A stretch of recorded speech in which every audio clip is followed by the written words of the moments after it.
नमस्कार। मैं राजकीय नेशनल महाविद्यालय के हिंदी विभाग से विस्तार व्याख्याता मीनू रानी बोल रही हूँ। आज का जो हमारा विषय है वो है इंटरनेट की शैक्षिक उपयोगिता। कल हमने इससे संबंधित इसकी विशेषता और इसके लाभ के विषय में चर्चा की थी। आज हम करेंगे इसकी शैक्षिक उपयोगिता। आजकल इंटरनेट से कोई भी अछूता नहीं है। शिक्षा का क्षेत्र इंटरनेट से छूता नहीं रह गया है, ये सभी को पता है, क्योंकि आज हम शिक्षा के क्षेत्र में हर कदम पर क्या है इसका प्रयोग करते हैं। इस क्षेत्र में भी क्या इंटरनेट ने अपनी उपयोगिता को सिद्ध कर दिखाया है। और इंटरनेट की शैक्षिक उपयोगिता क्या है, इसके विषय में हम चर्चा करेंगे और निम्न बातों पर विचार स्पष्ट करेंगे। जैसे ऑनलाइन शिक्षा। आजकल जैसे कोविड-19 के समय तो ये ऑनलाइन शिक्षा और भी ज़्यादा फैलती जा रही है, क्योंकि लॉकडाउन के समय क्या था कि ऑनलाइन शिक्षा का प्रावधान शुरू हो गया था, तो इस इंटरनेट का जाल और भी ज़्यादा से ज़्यादा फैल गया था। इंटरनेट ने क्या एक नई धारणा को जन्म दिया है और वह है ऑनलाइन शिक्षा। इस प्रकार की शिक्षा में क्या यह आवश्यक नहीं होता कि अध्यापक और विद्यार्थी एक दूसरे के सामने ही हो, जैसे कोविड-19 के समय हुआ था। इसमें क्या था कि घर बैठे ही क्या है विद्यार्थी शिक्षा को प्राप्त कर रहे थे और घर बैठे ही क्या है जो अध्यापक है वो शिक्षा दे रहे थे ऑनलाइन। अध्यापक उन सेवाओं की सहायता लेकर विद्यार्थियों का शिक्षण कर सकता है जो सेवाएं इंटरनेट पर उपलब्ध होती है। आगे है ऑनलाइन परीक्षण। परीक्षण का कार्य भी क्या है ऑनलाइन होना शुरू हो गया है। पारंपरिक मूल्यांकन में विद्यार्थी को मूल्यांकन केंद्र में जाना पड़ता था, लेकिन आजकल ऐसा नहीं है। व्यक्ति चाहे तो इंटरनेट के माध्यम से ही क्या है मूल्यांकित हो सकता है, और वो भी घर बैठे। ऑनलाइन परीक्षण वे होते हैं जिनमें विद्यार्थी इंटरनेट पर ही क्या है प्रश्नों की अनुक्रिया प्रदान करते हैं और मूल्यांकनकर्ता इंटरनेट या कंप्यूटर से जुड़ा होता है। इस प्रकार क्या है परीक्षण और मूल्यांकन तीव्रता से यानी कि जल्दी जल्दी हो जाते हैं। ये हमारी शिक्षा के क्षेत्र में भी एक अच्छा कार्य संपन्न हो रहा है। आगे है तीसरा पॉइंट जो विचार करेंगे वो है निर्देशन के लिए। विद्यार्थियों को हर स्तर पर क्या है निर्देशन या मार्गदर्शन की आवश्यकता होती रहती है। इंटरनेट से विद्यार्थी व्यक्तिगत व्यावसायिक निर्देशन शैक्षिक निर्देशन प्राप्त कर सकता है। विद्यार्थी इंटरनेट पर दुनिया भर के पाठ्यक्रमों विश्वविद्यालयों तथा अन्य शैक्षिक संस्थाओं के बारे में देख सकता है तथा वांछित सूचनाएं भी यानी कि जो उसको ज़रूरत होती है जिस सूचना की उसको ज़रूरत होती है वो उसे प्राप्त भी कर सकता है। इस प्रकार वे व्यावसायिक सूचनाएं भी प्राप्त कर सकता है।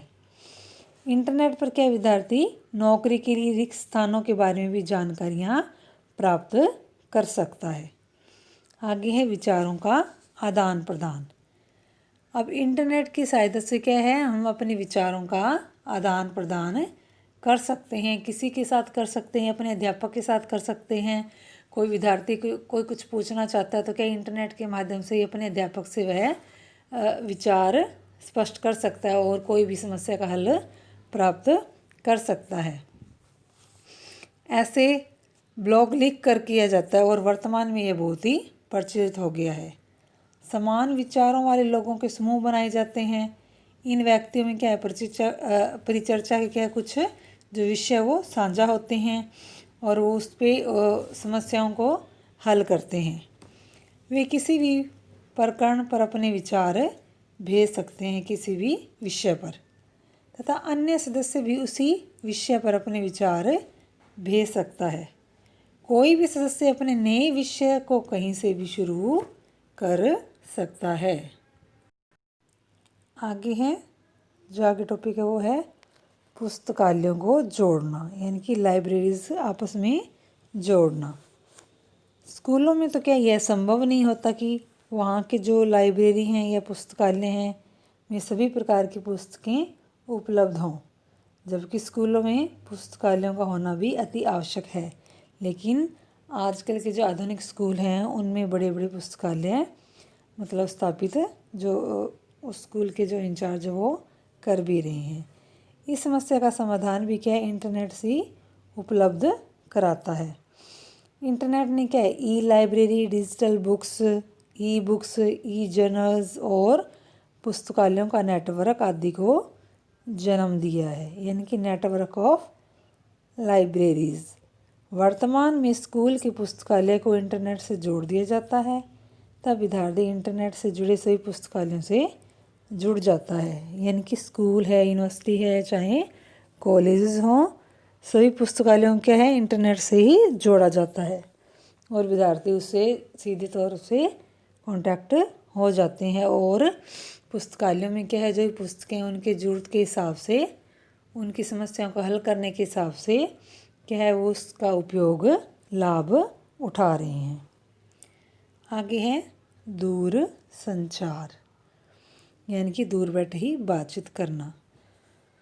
दूर संचार का एक और लाभ यह है, यानी कि दूर बैठे यानी कि एक दूसरे से बातें करना। यह दूर संचार विभिन्न प्रकार का हो सकता है, जैसे chatting, visual chat, audio chat आदि। और वीडियो चैट एक प्रकार की टेली कॉन्फ्रेंसिंग है, जो कि अवास्तविक कक्षा कक्ष का आधार है। आजकल स्मार्टफोन के माध्यम से भी है चैट करना, विजुअल चैट या ऑडियो चैट हो रहा है। आगे है जो नेक्स्ट पॉइंट है वो है शैक्षिक अनुसंधान। अब इंटरनेट शैक्षिक अनुसंधान के लिए बौन सिद्ध हो रहा है। अनुसंधानकर्ता के लिए क्या है, इंटरनेट पर उपलब्ध सुविधाएं जैसे सर्फिंग, ईमेलिंग, फाइल ट्रांसफरिंग आदि बहुत ही उपयोगी सिद्ध हो रही हैं। इंटरनेट साइट्स का प्रयोग करते हुए क्या है, कोई भी व्यक्ति वहाँ बैठा, कहीं भी बैठा, घर बैठा या बाहर बैठा, आंकड़े क्या है वो इकट्ठे कर लेता है। इंटरनेट पर क्या है, अनुसंधान कार्य पर क्या है, रिव्यू भी किया जा सकता है, यानी कि पुनर्विचार भी किया जा सकता है। इंटरनेट पर ही क्या है, विशेषज्ञों का मार्गदर्शन भी वो कोई भी विद्यार्थी यही अनुसंधान करता है वो प्राप्त कर सकता है। अनुसंधान के परिणामों को इंटरनेट पर ही प्रकाशित किया जा सकता है। इससे अनुसंधानकर्ता की यानी कि अनुसंधान करने में बहुत ही सहायता मिल रही है इंटरनेट के माध्यम से। आगे है ऑनलाइन ट्यूटोरियल। इस प्रकार की ऑनलाइन ट्यूटोरियल इंटरनेट पर उपलब्ध कराए जा सकते हैं। कोई भी विशेषज्ञ दूर बैठकर इंटरनेट के माध्यम से क्या है, ट्यूटोरियल की सुविधा अपने विद्यार्थियों को प्रदान करता है। दूसरी ओर विद्यार्थी भी कंप्यूटर से जुड़ा होता है और उसे कुछ शैक्षिक समस्याएं होती हैं। यह अध्यापक और विद्यार्थी के बीच एक लाइव अंतःक्रिया होती है, इनकी सजीव अंतःक्रिया होती है। अध्यापक सामान्य कंप्यूटर द्वारा शिक्षण कार्य कर सकता है, किसी प्रकार की चर्चा हो सकती है और एक ही अध्यापक से कई विद्यार्थी आपस में यानी कि सजीव अंतःक्रिया कर सकते हैं। ये इंटरनेट के माध्यम से एक सफलतापूर्वक कार्य हो रहा है। आगे है इलेक्ट्रॉनिक डाटा एक्सचेंज। शिक्षण अधिगम प्रक्रिया में अध्यापक और विद्यार्थियों में क्या है, जो डाटा यानी कि आंकड़ों के आदान प्रदान की आवश्यकता पड़ती है। और आंकड़ों का कई बार क्या है, यानी कि देरी होना, आदान प्रदान होना देरी में क्या, आदान प्रदान के लिए देरी होना कई बार क्या है, घातक भी हो सकता है। तो इंटरनेट से इसके इस समस्या का समाधान इलेक्ट्रॉनिक्स एक्सचेंज के रूप में हो गया है। ईमेल आदि के द्वारा यह कार्य संभव हो गया है। इससे क्या समय और परिश्रम की बचत भी होती है, यानी कि कोई भी किसी को कोई समय पर कोई कागज़ वगैरह कार्रवाई करनी होती है, अगर उसको नहीं मिल पाती, समय निकल जाता है, तो उसके लिए क्या वो गलत सिद्ध होएगा। लेकिन इंटरनेट के माध्यम से क्या यह सुविधा जनक हो गया है। ईमेल के माध्यम से कोई भी व्यक्ति किसी को भी क्या है, कोई भी सूचना प्रदान कर सकता है। कोई भी संस्था है, कोई भी कुछ भी है, तो क्या है उस व्यक्ति को एक यानी कि सूचना प्रदान कर सकता है, ताकि वो क्या है आगामी कार्रवाई अपनी समय पर कर सके।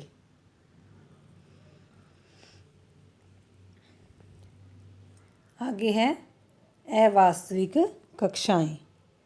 अवास्तविक कक्ष वे होते हैं जहाँ पर क्या है अध्यापक और विद्यार्थी एक दूसरे के सामने तो होते हैं, लेकिन शारीरिक रूप से नहीं।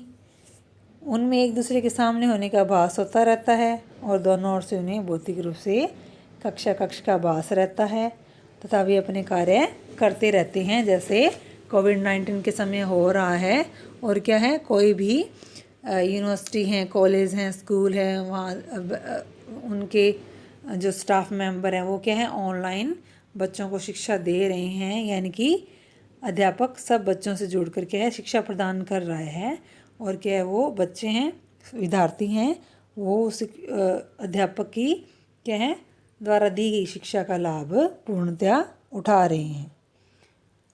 आगे हैं आधुनिक सूचना प्राप्त करना। इंटरनेट पर क्या है तरह की सूचनाएं प्राप्त कर सकते हैं, किसी भी तरह की। इंटरनेट नई और पुरानी सूचनाओं का भंडार है।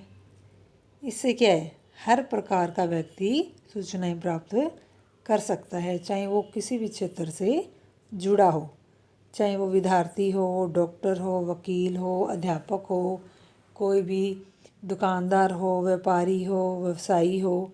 तो क्या है अगर इसको कोई भी समस्या लग रही हो, कोई भी शब्द का अर्थ पता नहीं होता, कोई भी किसी बात का पता नहीं होता, तो वो क्या करता है इंटरनेट के माध्यम से अपनी मतलब जानकारी प्राप्त कर सकता है और सूचनाओं का लाभ उठा सकता है और अपनी समस्याओं का हल कर सकता है। इसके माध्यम से क्या है व्यक्ति का कार्य आसान हो गया है। आगे है विशेषज्ञ कक्ष में। उच्च शिक्षा के लिए विशेषज्ञों से ज्ञान की प्राप्ति या उनसे परामर्श हासिल करना एक बहुत ही आवश्यक हो गया है। लेकिन क्या है ये विशेषज्ञ स्कूल में उपलब्ध नहीं होते, यानी कि कई बार क्या है उनको कोई बहुत ज़रूरी काम होता तो वो कहीं भी जा सकते हैं, और क्या है वो उस जगह न मिले तो क्या है विद्यार्थी दूर बैठे भी क्या इंटरनेट के माध्यम से उनसे जानकारी हासिल कर सकते हैं। कई बार क्या होता है इन्हें कक्षाएं बुलाना बहुत महंगा भी पड़ता है, तो क्या है टेली कॉन्फ्रेंसिंग के माध्यम से इन्हें कक्ष में बुलाया जा सकता है और क्या है कोई भी जानकारी हासिल की जा सकती है। इससे विद्यार्थियों का या किसी व्यक्तियों का जो काम है उनकी समस्याओं का हल है वो आसानी से हल हो जाता है। तो इस प्रकार से क्या है इंटरनेट का आधुनिक जीवन में बहुत ही कह सकते हैं एक उपयोग बढ़ गया है, और इसके माध्यम से शैक्षिक प्रशिक्षण कह सकते हैं या शैक्षिक जो है एक प्रकार से जीवन है, इसमें क्या है विद्यार्थियों को बहुत ही लाभ हो रहा है और हर तरीके से क्या है लाभ उठा रहे हैं, बहुत ही उपयोगी वो सिद्ध हो रहा है। तो इस प्रकार क्या है इंटरनेट की शैक्षिक उपयोगिता की आज हमने चर्चा की। आज का विषय जो हमारा यहीं पर समाप्त होता है, और कल के लिए हम वो एक नए विषय को लेकर आएंगे। तब तक के लिए धन्यवाद, नमस्कार।